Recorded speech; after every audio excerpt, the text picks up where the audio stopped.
Iako tenis igram od svoje 23. i tome je već preko 20 godina, nikad nisam imala priliku učiti tenis.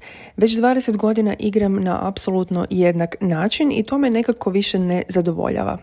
Ono što sam odlučila nedavno je ići na satove tenisa, odnosno trenirati s profesionalcem, jer znala sam točno koje su mi mane pri igranju i kakav sam igrač. I ovime sam si dokazala da se zaista sve u životu uči, svaki sport, svaka tehnika, svaki predmet, sve je dobro učiti uz nekoga tko zna to bolje od vas. Nedavno sam odradila otprilike 4. 5. trening i već vidim koje su mi prednosti u odnosu na prijašnju igru. Naime, da mi je neko prije samo 2 godine rekao da će mi backhand biti bolji od forehanda, definitivno mu ne bi vjerovala, međutim to se upravo događa. Naime, shvaćam koliko mi je lijeva ruka jača od desne, zato što imam nekih problema s kralježnicom i točno uviđam koliko kad usavršiš backhand on može biti bolji od forehanda. Ono što mi je još fenomenalno u tenisu je da u isto vrijeme možete raditi lagane vježbe snage za ruke, noge, kukove i ostale dijelove tijela, ali u isto vrijeme radite i kardio, dakle genijalno se istrčite.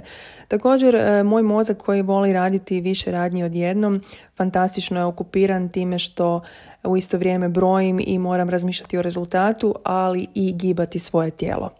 Ono radi čega sam još sretnica pri svemu tome je da imam trenera kojem je stvarno stalo do mojeg rezultata čak i više nego meni, koji u potpunosti razumije ono što trebam i koji me jako bodri, a to mi je vrlo važno jer osobno jesam odličan učenik i volim učiti nešto što zamislim, ali kad imam učitelja kojem je zaista stalo do mog napretka, to je onda definitivno pun pogodak.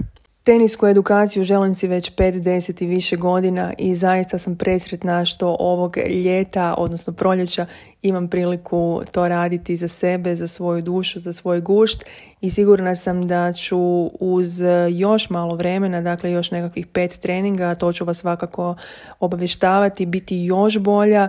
Cilj mi je dakle igrati s ljudima koji zaista znaju tenis kroz 1-2 i bez obzira na to je li neko muško ili žensko, da mu mogu bez problema parirati.